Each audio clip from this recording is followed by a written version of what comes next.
رمضان مبارک ہو، رمضان مبارک، رمضان مبارک ہو، رمضان مبارک۔ حضرت ابو ہریرہ رضی اللہ تعالیٰ عنہ سے روایت ہے کہ حسن بن علی رضی اللہ تعالیٰ عنہ نے صدقے کی کھجوروں میں سے ایک کھجور لے کر اپنے منہ میں ڈال لی تو رسول اللہ صلی اللہ علیہ وسلم نے فرمایا، تھو تھو اسے پھینک دو، کیا تمہیں معلوم نہیں ہے کہ ہم صدقہ نہیں کھاتے، ہمارے لیے صدقہ کھانا حلال ہی نہیں ہے۔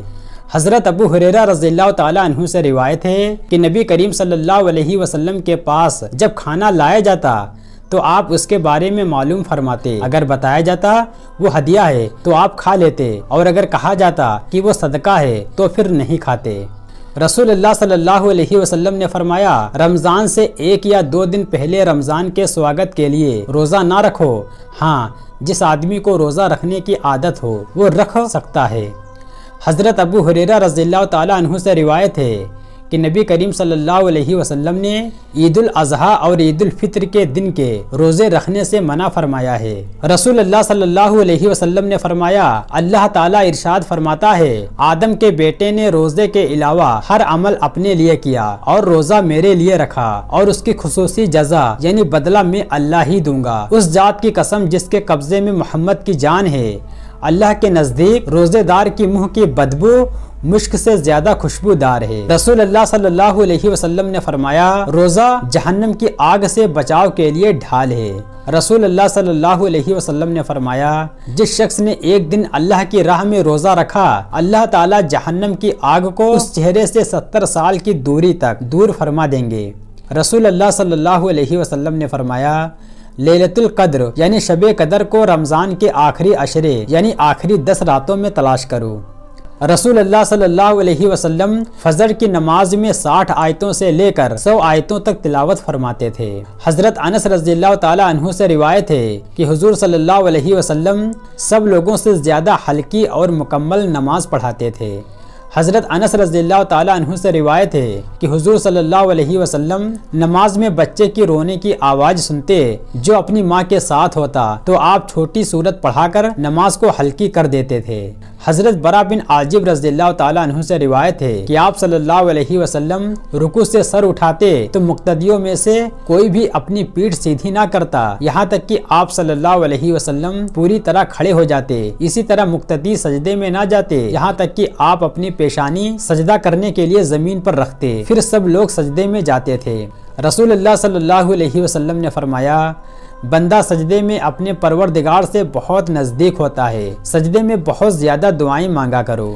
حضرت میمونہ رضی اللہ تعالیٰ عنہا سے روایت ہے کہ حضور صلی اللہ علیہ وسلم سجدہ کرتے تو ہاتھوں کو پہلوؤں سے دور رکھتے، یہاں تک کہ آپ کے پیچھے سے آپ کی بغلوں کی سفیدی دکھائی دیتی۔ رسول اللہ صلی اللہ علیہ وسلم نے فرمایا، ہمیں دوسرے لوگوں پر 3 باتوں کی وجہ سے فضیلت عطا کی گئی ہے، ہماری صفیں فرشتوں کی صفوں کی طرح بنائی گئیں، اور ہمارے لیے ساری زمین نماز پڑھنے کی جگہ بنا دی گئی ہے، اور جب پانی نہ ملے تو زمین کی مٹی سے ہم کو پاک کرنے والی بنا دی گئی ہے۔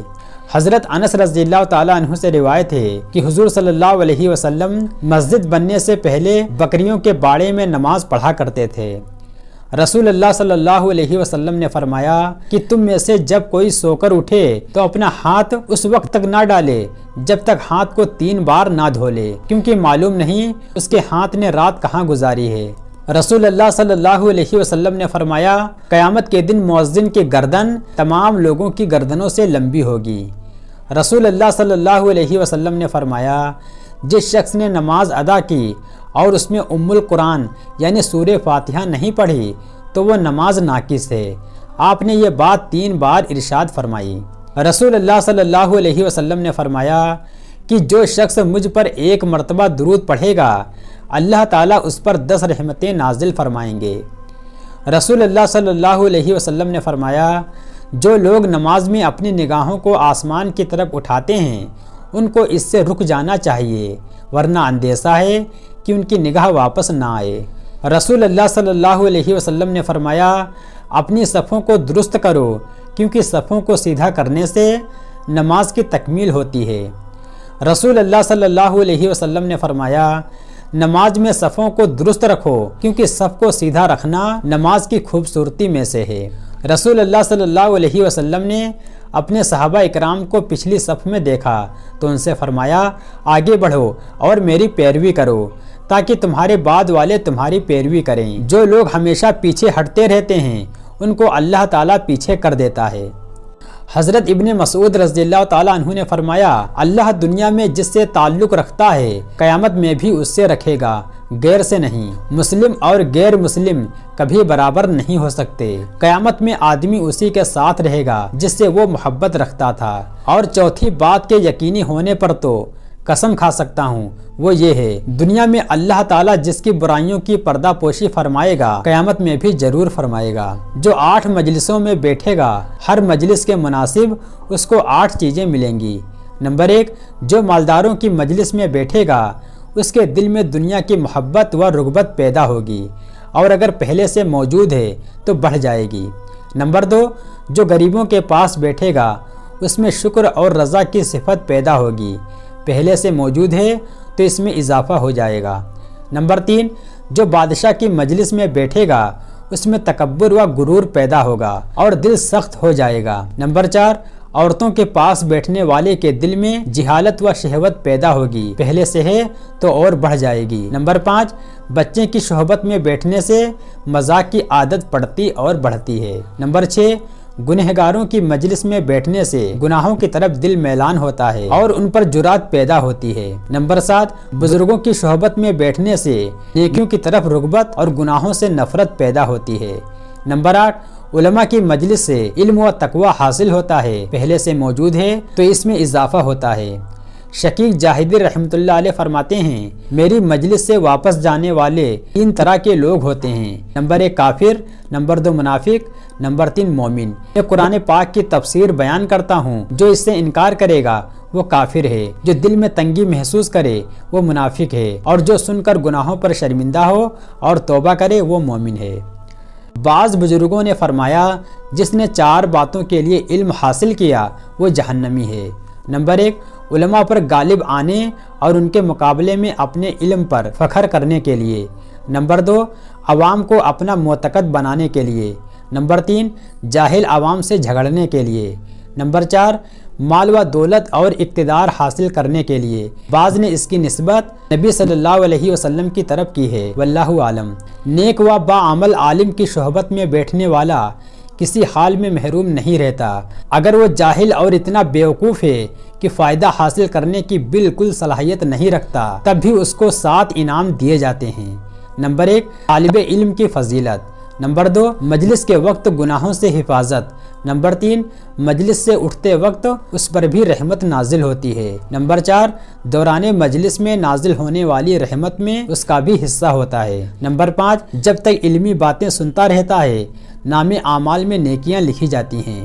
نمبر 6 علماء اور طلباء پر فرشتے سایہ کرتے ہیں، یہ بھی اس میں شریک رہتا ہے۔ ہر قدم پر نیکیوں میں اضافہ اور گناہوں کی معافی، اس کے علاوہ 6 انعام اور بھی ہیں۔ نمبر 1 علماء کی مجلس کی محبت نصیب ہوتی ہے۔ نمبر 2 مجلس کے ایک فرد نے بھی اگر عمل کیا تو ثواب میں سب شریک ہوں گے۔ نمبر 3 اہل مجلس میں سے اگر ایک کی بھی مغفرت ہو گئی تو وہ باقی ساتھیوں کے لیے سفارش کرے گا۔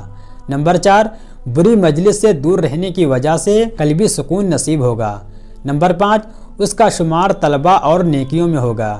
نمبر 6 اللہ کے حکم کو قائم کرنے والا شمار ہوگا۔ حضرت عمر رضی اللہ تعالیٰ عنہ فرماتے ہیں لوگوں کی گمراہی کے لیے 3 باتیں کافی ہیں۔ نمبر 1 کوئی شخص لوگوں کی ان باتوں پر برائی کرے جو خود کرتا ہے۔ نمبر 2 کسی شخص کو دوسرے لوگوں کے تمام عیب نظر آئیں اور وہیں عیب اپنے میں ہونے کے باوجود دکھائی نہ دیں۔ نمبر 3 کوئی شخص اپنے ساتھی کو خوامخواہ تکلیف پہنچائے۔ رسول اللہ صلی اللہ علیہ وسلم نے انس بن مالک رضی اللہ تعالیٰ عنہ سے فرمایا تم پر مسلمانوں کے 4 حق ہیں۔ نمبر 1 احسان کرنے والے کی مدد کرنا۔ نمبر 2 گنہگار کے لیے استغفار کرنا۔ نمبر 3 حاکم کے لیے دعا کرنا۔ نمبر 4 تائب سے محبت کرنا۔ اور فرمایا ہر مسلمان کے دوسرے پر 6 حق ہیں جن کا ادا کرنا ہر ایک کے ذمہ ضروری ہے۔ نمبر 1 اس کی دعوت کو قبول کرنا۔ نمبر 2 مریض کی عیادت کرنا۔ نمبر 3 جنازے میں شریک ہونا۔ نمبر 4 ملاقات پر سلام کرنا۔ نمبر 5 نصیحت کی خواہش پر نصیحت کرنا۔ نمبر 6 چھینک پر الحمدللہ کے جواب میں یرحمک اللہ کہنا۔ عمار بن یاسر رضی اللہ تعالیٰ عنہ فرماتے ہیں جس نے اپنے اندر 3 باتیں پیدا کر لیں اس نے اپنے ایمان کو مکمل کر لیا۔